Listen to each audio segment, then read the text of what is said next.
स्वागत है। आज हम एक बहुत ही जानी पहचानी सी फीलिंग पर बात करने वाले हैं। वो फीलिंग जब आप अपने घर को सजाने में बहुत समय, पैसा, मेहनत सब लगाते हैं, लेकिन फिर भी लगता है कि कुछ अधूरा है, एक बस होने ही वाला है वाली फीलिंग। हमारे आज के सोर्सेज, जिसमें एक होम डेकोर ब्लॉग पोस्ट भी शामिल है, इसी ऑलमोस्ट देयर सिंड्रोम के पीछे की वजहों को खोलता है। बिल्कुल। और ये एक बहुत ही आम समस्या है, मतलब हर दूसरे घर में ये देखने को मिलता है। लोग अक्सर सोचते हैं कि शायद उन्हें और महंगा सामान खरीदने की जरूरत है, लेकिन ये ब्लॉग पोस्ट एक बहुत दिलचस्प बात कहता है। ये बजट का नहीं बल्कि संतुलन और तालमेल का मामला है। तो आज हम उन 10 आम गलतियों को समझने की कोशिश करेंगे और जानेंगे कि कैसे छोटी छोटी चीजों पर ध्यान देकर घर को वो कंप्लीट और आरामदायक एहसास दिया जा सकता है। हाँ, और यहीं से एक बहुत जरूरी बात निकल कर आती है, जिस पर स्रोत ने शुरू में ही जोर दिया है। डेकोरेशन और स्टाइलिंग में फर्क। डेकोरेशन तो हुआ, सामान खरीदना, सोफा, पेंटिंग, कालीन, लेकिन स्टाइलिंग है उस सब सामान को एक साथ इस तरह से रखना कि वो एक कहानी कहें। अक्सर हम पहली चीज तो कर लेते हैं, पर दूसरी पर अटक जाते हैं। आपने बिल्कुल सही पकड़ा। इसी को हम डिजाइन की भाषा में कोहेजन या कह सकते हैं सामंजस्य कहते हैं। जब आपके घर के रंग, फर्नीचर का स्केल, लाइटिंग, टेक्सचर, ये सब एक दूसरे से बात करते हैं, एक दूसरे को कॉम्प्लीमेंट करते हैं, तब घर में एक सुकून भरी लय महसूस होती है।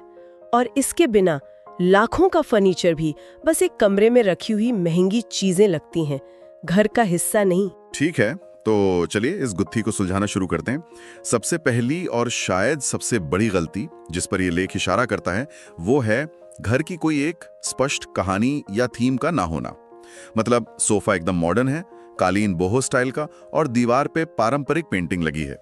सब अपने आप में सुंदर हैं, पर साथ मिलकर एक खिचड़ी सी बना देते हैं। हाँ, ये एक तरह का विजुअल शोर पैदा करता है। हमारी आंखों को समझ नहीं आता कि कहाँ फोकस करें। तो इसका मतलब ये हुआ कि अगर मेरा सोफा बिल्कुल मॉडर्न है और दीवार पे मेरी दादी की दी हुई एक पारंपरिक पेंटिंग टंगी है, तो क्या ये कहानी बिगड़ गई? इन दोनों को एक साथ कैसे लाया जाए? बहुत अच्छा सवाल है। विजुअल स्टोरी का मतलब ये नहीं कि सब कुछ एक ही स्टाइल का हो। अरे वो तो बोरिंग हो जाएगा। इसका मतलब है एक प्रमुख या डोमिनेंट स्टाइल चुनना। मान लीजिए आपका 80% घर मॉडर्न स्टाइल में है, तो वो आपकी मुख्य कहानी है। अब वो पारंपरिक पेंटिंग एक खूबसूरत एक्सेंट या कह सकते हैं कहानी का एक दिलचस्प मोड़ बन जाती है। उसे सपोर्ट करने के लिए आप पास में एक पारंपरिक डिजाइन वाला कुशन या एक पीतल का छोटा सा डेकोर पीस रख सकते हैं। इससे ऐसा लगेगा कि आपने जानबूझकर 2 स्टाइल को मिलाया है, गलती से नहीं। अच्छा, तो एक मुख्य किरदार और बाकी सपोर्टिंग एक्टर्स की तरह। और इसी से जुड़ी एक और गलती का जिक्र है, हर कमरे को एक अलग द्वीप की तरह सजाना। लिविंग रूम की दुनिया अलग, बेडरूम की बिल्कुल अलग। इससे घर जुड़ा हुआ नहीं लगता है ना? बिल्कुल। सोचिए एक किताब की तरह, जिसके सारे चैप्टर अलग अलग कहानियां हों, उनका आपस में कोई लेना देना ना हो, आप उलझ जाएंगे। घर में एक विजुअल फ्लो होना चाहिए। इसका आसान तरीका है कुछ चीजों को दोहराना। जैसे अगर लिविंग रूम में नीला रंग एक्सेंट कलर है, तो बेडरूम में उसी नीले रंग का कोई हल्का शेड इस्तेमाल कर लें। या अगर दरवाजों पर काले मेटल के हैंडल हैं, तो किचन में भी काले रंग की कोई चीज शामिल कर लें। ये छोटे छोटे धागे पूरे घर को एक माला में पिरो देते हैं। वाह, ये घर को एक माला में पिरोने वाली बात बहुत अच्छी लगी।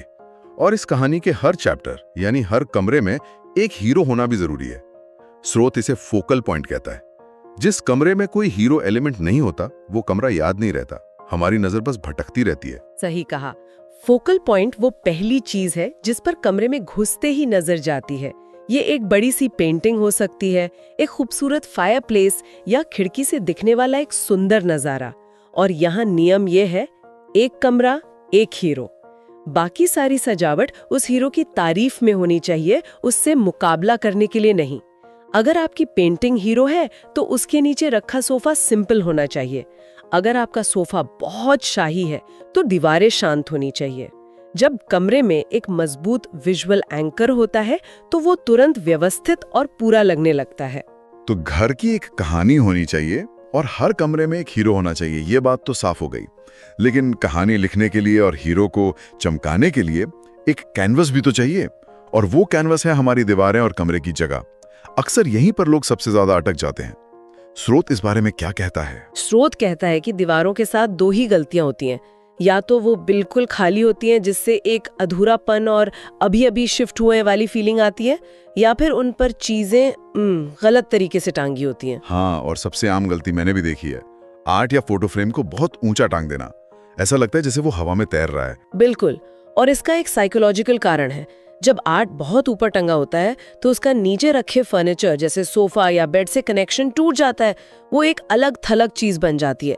यहाँ एक बहुत काम का नियम है, आर्ट का सेंटर पॉइंट आंख के लेवल पर होना चाहिए, यानी जमीन से लगभग 57-60 इंच ऊपर। और अगर उसे किसी फर्नीचर के ऊपर टांग रहे हैं तो उसके और फर्नीचर के बीच बस 6-8 इंच का गैप होना चाहिए। अरे वाह, इस 57-60 इंच वाला आंकड़ा तो बहुत काम का है।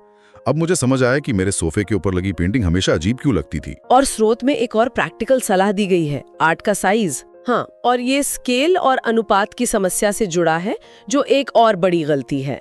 एक बड़ी सी दीवार पर एक छोटी सी पोस्टकार्ड साइज की पेंटिंग लगी हो तो वो बेचारी पेंटिंग दीवार पर खो जाएगी। नियम ये है कि दीवार की सजावट को उसके नीचे रखे फर्नीचर की चौड़ाई का लगभग 2/3 मतलब 60-75% हिस्सा कवर करना चाहिए। इससे वो दोनों एक यूनिट की तरह लगते हैं, दो अलग अलग चीजों की तरह नहीं। और इसका उल्टा भी उतना ही बुरा लगता होगा। एक छोटे से कमरे में बहुत बड़ा भारी भरकम सोफा, वो तो पूरे कमरे को खा जाता होगा। बिल्कुल, ये एक ऐसी गलती है जो तुरंत खटकती है, भले ही हमें पता ना हो कि गलती क्या है। संतुलन ही सब कुछ है। और जगह की बात करते हुए एक और जगह है जिसे हम अक्सर अनदेखा कर देते हैं, कमरे की कोने। खाली कोने एक तरह के डेड जोन बन जाते हैं जो कमरे के फ्लो को तोड़ते हैं। सही कहा, कोने अक्सर कबाड़ रखने की जगह बन जाते हैं। तो इन कोनों में जान कैसे डाली जाए? स्रोत में इसके कुछ बहुत अच्छे आइडिया दिए गए हैं। कोनों में ऊंचाई या वर्टिकैलिटी जोड़ें, एक लंबा सा इंडोर पौधा रखें या एक स्टाइलिश फ्लोर लैंप। इससे हमारी नजर नीचे से ऊपर की ओर जाती है, जिससे कमरा ज्यादा बड़ा और दिलचस्प लगता है। मुझे याद है, मैंने हाल ही में एक दोस्त के घर में मदद की थी।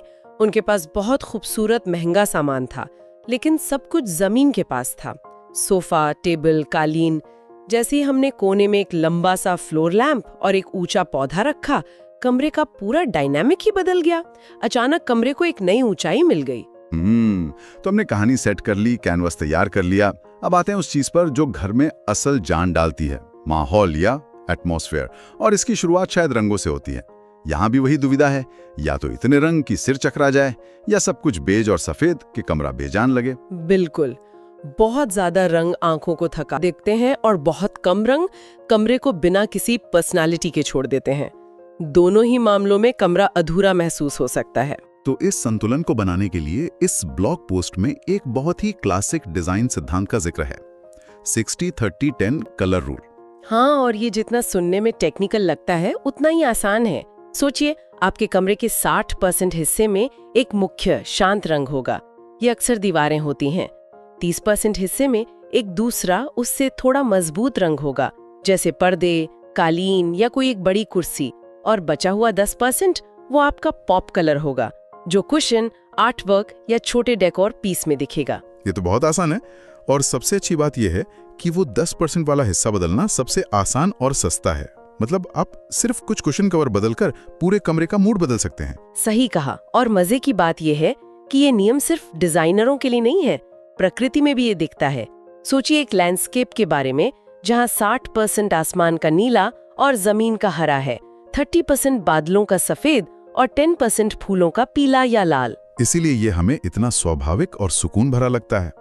ये हमारी आंखों के लिए एक परिचित पैटर्न है। क्या बात है, ये तो सच में एक आहा मोमेंट था। अब माहौल बनाने वाली दूसरी सबसे जरूरी चीज पर आते हैं, लाइटिंग।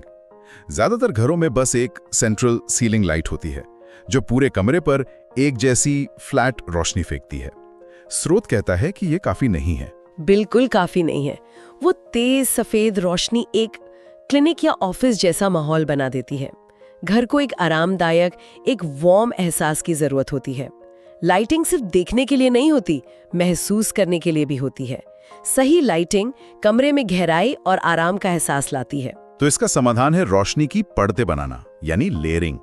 एक मुख्य लाइट के अलावा टेबल लैंप, फ्लोर लैंप या शेल्फ के पीछे सॉफ्ट LED स्ट्रिप्स का इस्तेमाल करना।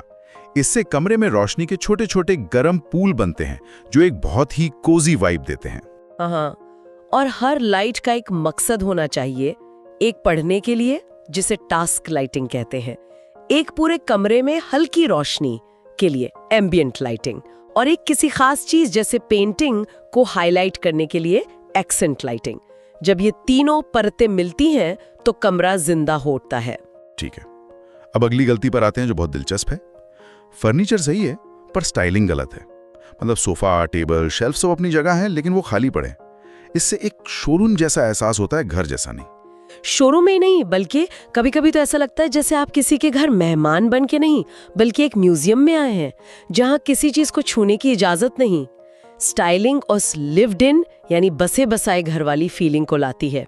ये वो फाइनल टच है जो अक्सर लोग भूल जाते हैं। इसके लिए भी स्रोत में एक बड़ा मजेदार नियम बताया गया है, विषम संख्याओं का नियम या रूल ऑफ ऑड नंबर्स, यानी डेकोर आइटम्स को 3 या 5 के ग्रुप में रखना। ये सुनने में तो अच्छा लगता है, लेकिन क्या ये बहुत ज्यादा बनावटी नहीं हो जाएगा? क्या लोग ये सोचने नहीं लगेंगे कि यहाँ हर चीज जानबूझकर 3 या 5 के ग्रुप में रखी गई है? ये एक जायज सवाल है, लेकिन इसका राज है वेरिएशन में। जब आप 3 चीजें एक साथ रखते हैं तो वो अलग अलग ऊंचाई, अलग अलग टेक्सचर और अलग अलग आकार की होनी चाहिए। जैसे एक ट्रे में एक लंबी मोमबत्ती, एक गोल छोटा कटोरा और कुछ किताबें।